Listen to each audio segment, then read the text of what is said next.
Vamos a conversar con él, ya está en línea telefónica, sobre todo por un caso que nos ha llamado la atención. Y les comentaba ayer que hace 2 años también lo entrevistamos a don Jorge Albines Pérez, porque, ojo, a veces, y sin el ánimo de defender a los presuntos violadores ni acusadores, pero hay algunos casos excepcionales, raros se podría decir, donde muchas veces acusan a personas sin tener las pruebas debidas, ¿no? Y hace 2 años atrás decíamos, por ejemplo, habían acusado a una persona que había estado mostrando fotos obscenas a un adolescente. Y eso le había causado problemas con denuncias y todo. Entonces, el acusado había pedido al Ministerio Público que le practiquen un proceso de erección para poder demostrar que su miembro viril no es el de la foto, del que le están acusándolo. Hace 2 años hicimos esa entrevista a don Jorge Albines Pérez, justamente nos explicaba. Y ahora hay otro caso singular que ha registrado en Oche. Justamente aquí estamos con David Borja, y me dice ese caso es interesante para un medio nacional. Pero bueno, vamos a conversar con don Jorge Albines Pérez. Son las 8 de la mañana con 8 minutos. Aquí nuestro operador se pone nervioso. Hoy es el Día Internacional de la Mujer. Felicitaciones a todas las mujeres. Don Jorge, ¿cómo está usted? Buenos días. Muy buenos días, amigo Juan Carlos. Doctor, justamente habíamos leído en su post a través de las redes sociales que usted había hecho una observación muy importante en medicina legal en Huacho. Coméntenos, ¿qué pasó, doctor?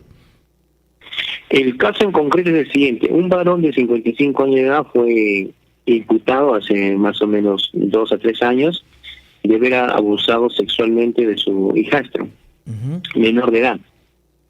En aquella época, cuando se hizo la imputación, los hechos habrían ocurrido en circunstancias que el padrastro convivía con el hijastro y con la madre de este último.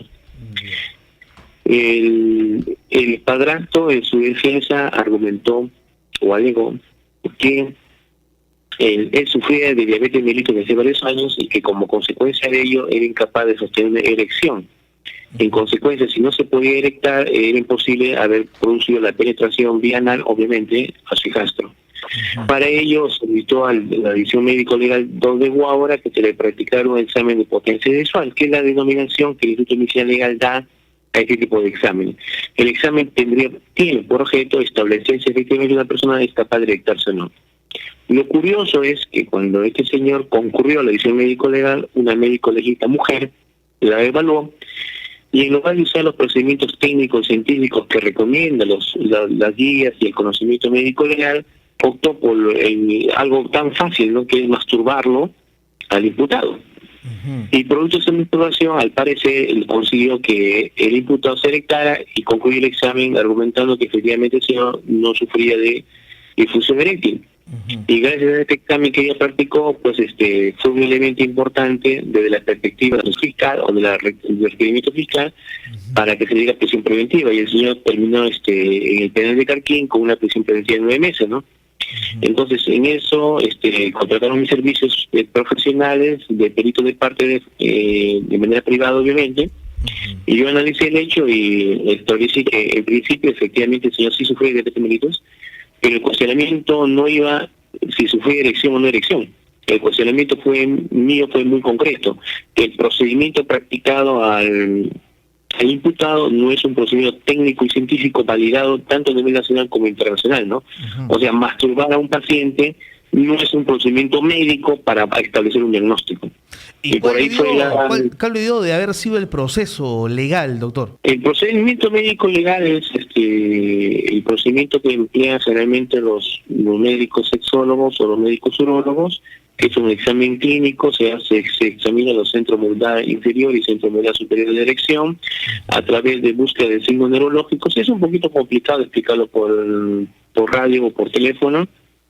Y se practican diversos exámenes de laboratorio a efecto de establecer si hay presencia de diabetes, si hay presencia de neuropatías, si hay antecedentes de cirugía. Es un examen bastante riguroso, meticuloso, detallado y extenso para establecer si una persona tiene o no disfunción eréctil, y además de ello se acompaña de un examen psiquiátrico, ¿no?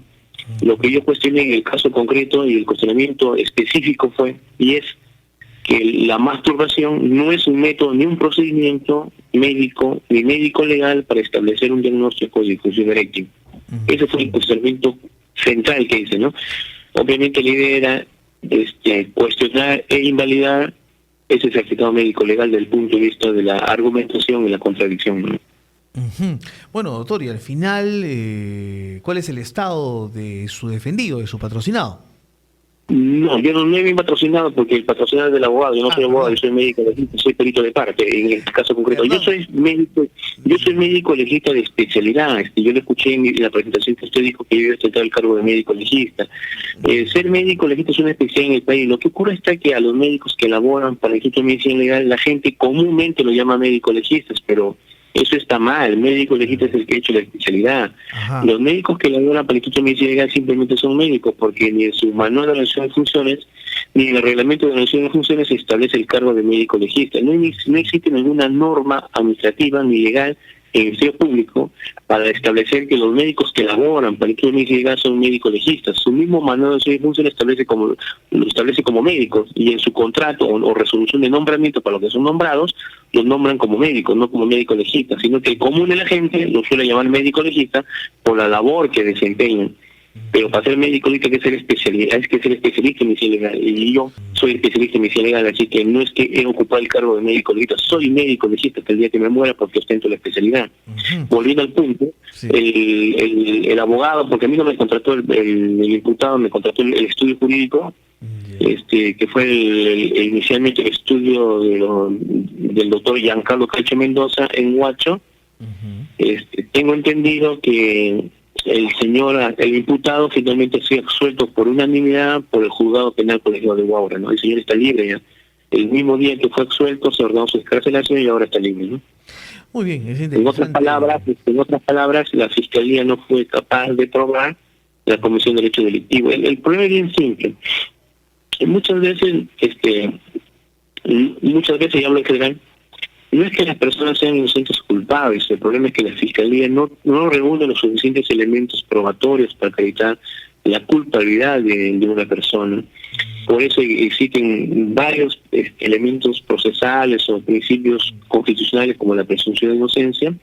Esto es, si no se logra desvanecer la presunción de inocencia, opera el principio del dubio pro reo, la duda favorece al reo, y en consecuencia, un juez para condenar a una persona tiene que tener la certeza, no la probabilidad, la presunción, la sospecha, sino la certeza de que el hecho delictivo sea cometido, ¿no? Y consecuentemente, como consecuencia de ello, con la redundancia, pues optaría por condenar, ¿no? Ahora, para imponer cadena perpetua a una persona, un tribunal, que generalmente es un colegiado integrado por 3 jueces, tiene que haber unanimidad. Si los 3 jueces de ese juzgado o de esa sala están de acuerdo en imponer la cadena perpetua, se impone la cadena perpetua. La cadena perpetua no se impone por mayoría, se impone por unanimidad. En el caso en concreto, y vuelvo a insistir, el imputado fue absuelto por unanimidad porque el Ministerio Público fue incapaz de probar en la comisión de hecho delictivo. Y el gran problema, aparte del esfuerzo del fiscal, que supongo lo ha hecho, es la torpeza de los médicos legistas que hicieron mal todos los exámenes, ¿no? Tanto el examen de la víctima como el examen del imputado, ¿no? Lamentablemente el Instituto de Medicina Legal a la fecha cada vez está peor, ¿no? Los médicos legistas, ya mal llamado médico legista, para comenzar no tienen especialidad, y en segundo lugar son bien incompetentes, ¿no? Y lo digo por experiencia personal, basado en mis 20 años de ejercicio de la función médico legal y en la especialidad de los grados académicos que ostento, ¿no? Bueno, doctor, importante su explicación y sobre todo esta singularidad de cómo se ha practicado la masturbación frente a personas sin seguir el procedimiento legal respectivo, ¿no? Imagino el trauma que debe haber sentido el paciente ser obligado a masturbarse frente a la médico legista, ¿no? ¿Y cómo se llama esa médico legista, doctor? Y la doctora Ima Zairutupa, que es una médico que labora actualmente en la División Médico Legal 2 de Huaura, cuya sede actualmente está en Amay, en Huacho, ¿no? Ahora se ha entregado a su nuevo edificio que es en Amay, Huacho. Doctor, y si esto sucede en Huacho, capital de la región, ¿qué sucederá en otras dependencias tan lejanas del país? Bueno, suceden bastante cosas ridículas, grotescas y realmente bastante torpes, por decirlo menos. Yo, como hago actividad médico-pericial a nivel nacional e internacional, por la cercanía que tengo con Huacho, en el sentido que radico aquí, es que tengo más con conocimiento de esos casos, ¿no? Sin embargo, en otros sitios también hay casos bastante peores, ¿no? Yo estaba no hace mucho en Puno, estaba en Ayacucho, que hizo una exhumación de un caso de feminicidio, el Puno también fue por un feminicidio. Entonces, de los casos que veo, normalmente yo trato de sacar lecciones y publicar los casos con el propósito de que no de propiciar la burla, sino el aprendizaje. La idea mía es, cuando publico un caso, es que aprendamos de esos errores a favor o en contra, ¿no? En este caso, de mi perspectiva, es un error a favor porque benefició al imputado, pero de la Fiscalía debería ser una incidencia del error que cometieron sus peritos por no ser capaces de probar un hecho delictivo, ¿no? Si los peritos del Ministerio Público hubiesen sido capaces y hubiesen hecho un examen correcto y adecuado, probablemente el imputado no estaría libre, estaría condenado, ¿no? Entonces, hay que ver siempre un peritaje las falencias a favor o en contra. El tema es que en un proceso penal las contradicciones siempre favorecen al imputado. Así es. O sea, todo lo que entre en duda, en contradicción, favorece al imputado. Por eso hay un principio que se llama indubio pro reo. La duda favorece al reo. Mientras más se dude... Aquí mi operador está preocupado. Me dice, ¿la médico legista le pidió que se masturbe en presencia de ella o es que le pidió... ¿Cómo fue la masturbación? La médico legista lo masturbó al imputado. La médico legista lo masturbó al imputado. Así es.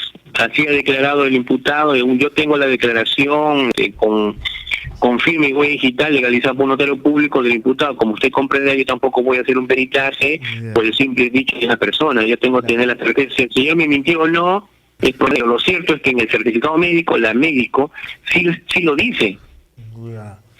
O sea, la médico dice se le estimula, no dice se estimuló. Se lo estimula, y entonces ¿quién estimuló? Tiene que ser una tercera persona. Claro. Y luego cuando le corre traslado mi pericia de parte, la médico le dice que elabora un informe. Y en el informe, la última pregunta, ella responde: la masturbación no es un procedimiento. Se realizó con el propósito de buscar la erección. O sea, ella lo admite de manera documentada en un informe que ella misma lo hace de puño y letra y lo firma con su firma que aparece en su DNI y su sello oficial, y en el certificado médico legal lo dice de manera indirecta, ¿no? Dice, se lo estimuló. ¿Quién estimuló? No va a estimular. En todo caso hubiese dicho, el imputado o el intervenido se estimula, ¿no? Y dice, se le estimuló. ¿Quién estimuló? Un tercero, no fue el imputado.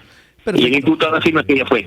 Bueno, sí, y justamente este caso trae cotación a la entrevista que le hice hace un par de años atrás, donde una persona fue acusada, por ejemplo, de haber colocado fotos obscenas o enviar fotos obscenas a una menor, ¿se acuerda? Claro. Y pidió que le practiquen una erección porque él quería demostrar que esa foto no le corresponde a su miembro viril, porque su miembro viril es más protuberante, más grueso. Y no es justamente, y cosas singulares que suceden que muchas veces por un mal procedimiento, ¿no? Un desconocimiento de la ley, ¿no?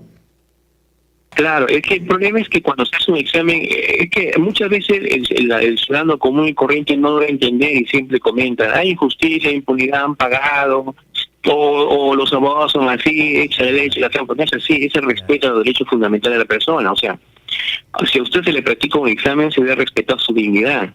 No se lo puede maltratar ni hacer sentir como poca cosa o algo menos que un ser humano. Bueno. Todos tenemos dignidad. Entonces, ese procedimiento de obligar a una persona a realizar un acto que está reñido con su moral, con su forma de ser, y que vulnera la dignidad de una persona, es un procedimiento inválido. Por eso es que un examen pericial o una prueba pericial no puede practicarse vulnerando los derechos fundamentales de la persona. Estamos hablando estrictamente del escenario legal. Así es, médico legal. Escenario moral, escenario legal. Bueno, doctor, y cambiando de tema, y justamente sobre este mismo escenario, hay varias denuncias de violaciones a menores de edad que se están registrando en el país. ¿Esto qué significa? ¿Que se ha aumentado o es que ahora las niñas o las agraviadas, las víctimas, tienen la valentía de denunciar estos hechos? ¿Cuál es su opinión al respecto, doctor? Y bueno, yo tengo la percepción de que ahora hay mayor difusión de los derechos o de que el bien tutelado, libertad sexual o indignidad sexual se debe proteger, ¿no? Hoy en día hay una mayor divulgación de eso, por eso la prensa interviene mucho en sacar muchos casos o menores que comentan hechos, ¿no? Hay otro tema, el otro tema es el límite legal, ¿no? O sea, las personas menores, mejor dicho, los adolescentes menores de 14 años, legalmente su consentimiento de práctica del acto sexual es nula jurídicamente hablando. Hoy en día todos sabemos que nuestra juventud y adolescencia es más vivaz, por decirlo. Entonces ya 9, 8 años tienen enamoraditos, están en el colegio y practican relaciones sexuales, ¿no es cierto? Por diversas razones, abandono familiar, bla, bla, bla, lo que se quiera. Lo cierto es que hay una precocidad en el desarrollo psicosexual y en la vinculación sexual, concretamente a practicar el acto sexual propiamente dicho. El tema es que los menores de 14 años legalmente su consentimiento es nulo, es inválido jurídicamente hablando. En consecuencia, si una persona mayor de 14 mantiene relación sexual con una persona menor de 14, está cometiendo, si son ambos menores, infracción a la ley penal por violación sexual. Y si es un adulto, está cometiendo violación sexual, ¿no? Ahora, hay casos obviamente que conmocionan a la opinión pública, como es el famoso monstruo de la bicicleta, el caso que ocurrió en Lima, ¿no? Claro. Esos hechos, si bien es cierto, son monstruosos, escandalosos, ponen en tela de juicio la protección que nuestros menores, concretamente, y el caso, sí, el familia, ¿no? Psicológico del violador, ¿no? Es manipulador, ¿no? Aplica lo que es la psicología para poder manipular al menor. El concepto, muchas veces la gente tiene una percepción equivocada, piensa que el violador es un sujeto feo, mostrito, apestoso, cochino, que anda por la esquina o anda en la oscuridad con la bragueta abierta y ve cualquier mujer y la abusa. No es cierto, ¿no? El 90-95% de violadores sexuales están en el entorno del menor. En consecuencia, incluso hay estadísticas en el Perú que se han realizado estudios epidemiológicos donde se comprueba que en los lugares más seguros donde un niño debe estar seguro y protegido son los lugares de mayor vulnerabilidad para ser herido sexualmente. Me explico. Por ejemplo, en la menor edad, la casa, el hogar, es uno de los lugares más vulnerables para hacer abuso sexual, porque la mayoría de abusos sexuales se producen intrafamiliar. El agresor sexual suele ser un conocido, el papá, el padrastro, el primo, el hermano, el cuñado, el vecino, el cuidador, el profesor. E incluso las iglesias también son un centro de alta vulnerabilidad para hacer abusos sexuales. Todos sabemos la historia de los curas pederastas y pedófilos. Claro. En nuestro país no escapa eso, el escándalo que salió a través de un libro, y todos hemos escuchado el caso del sacerdote Figari, de que abusaba sexualmente muchos curas de menores de edad, ¿no? Así que los lugares más seguros donde el niño debe estar son los lugares curiosamente más vulnerables para ser abusado sexualmente. Y el abusador sexual en menor de edad suele ser un conocido, no es un desconocido. El desconocido es un porcentaje muy pequeño. Entonces uno tiene el concepto que el violador es un monstruito, psicópata, transformado, que no significa que no lo sea, porque en muchos casos sí lo es, pero el violador es un tipo normal, común y corriente. El violador puede ser un profesor, un médico. Se ha probado que incluso ha habido médicos involucrados en violación sexual. En Huacho hace muchos años un odontólogo violó a una menor de edad en el mismo consultorio, ¿no? Y todos sabemos el famoso caso de un médico cirujano plástico que abusó sexualmente de una bebé en una cirugía, ¿no? Así que ninguna profesión, ninguna religión, ninguna raza, ninguna pasión está libre de tener un perpetrador sexual, ¿no? O sea, pensar que obedece a una característica específica para que esa persona es falso. El violador sexual suele ser una persona conocida, porque el mayor volumen de agresiones sexuales contra menores de edad son personas conocidas, son del entorno del menor. Entonces, no es que hayan incrementado los casos de violación, solamente que recién están saliendo a la luz los que se sabe, ¿no? Claro, o sea, hay una mayor difusión de los hechos de violación sexual, ¿no? O sea, incluso la población es más sensible, ¿no? Antes probablemente se producía y solucionaban el tema de la violación sexual por la frecuencia, porque la familia se sienta mal, obligaban que el violador se case con la violada. Incluso hubo una novela en nuestro país que fomentaba que la mujer que es violada se termine enamorando si se casa con el violador, ¿no? Y fue una novela muy seguida en todos los medios de comunicación, ¿no? Hay muchos factores, ¿no? El tema de violación sexual solamente en este caso en concreto lo estoy viendo desde la perspectiva médico-legal, pero la violación sexual tiene muchas aristas: social, económica, políticas de contención pública, políticas de control de criminalidad, ¿no? O sea, hay varias aristas, ¿no? El tema es que muchas veces cuando se comete un hecho no se da una visión integral del problema, solo se enfoca de una arista, ¿no? En este caso en concreto, estoy hablando de la arista del punto de vista o de la óptica médico-legal, ¿no? Pero la violación sexual en realidad es un problema de salud pública, como en muchos países, ¿no? México y Argentina tienen políticas de contención de la violación sexual, ¿no? El Perú en América Latina, si no es el primero, es el tercero, a nivel latinoamericano, en índice de violación sexual. Imagínense el nivel y la monstruosidad que ocupamos en ser los primeros violadores en América Latina. Por eso se creó un hashtag Perú País de Violadores, que mucha gente se indignó, ¿no? Uh-huh. Bueno, ¿y cuál sería la recomendación a los padres de familia, doctor Jorge Albines Pérez? Yo creo que nosotros los padres de familia debemos conversar más con nuestros hijos y darle más tiempo, ¿no? Muchas veces por razones del trabajo, de la situación tan precaria, de buscar el sustento para el hogar, descuidamos el aspecto más importante que es conversar con nuestros hijos, ¿no? Uh-huh. Creo que la solución es darle más tiempo para conversar a nuestros hijos, ¿no? Ahora nos entretenemos mucho en el iPad, en el iPhone, en el smartphone, en tantas cosas y descuidamos el aspecto. Incluso cuando yo veo con espanto muchas veces que cuando vamos a almorzar o cenar o estamos con los hijos, vemos que todo el mundo está con el internet, ¿no? Entonces yo pienso que de vez en cuando hay que desconectar el wifi y sentarse a conversar con nuestros hijos, ¿no? Eso es muy importante. Muy bien, doctor, ha sido una entrevista muy didáctica, muchísimas gracias, muy amable, buenos días. Le agradezco esta, Carlos, un gusto, un abrazo.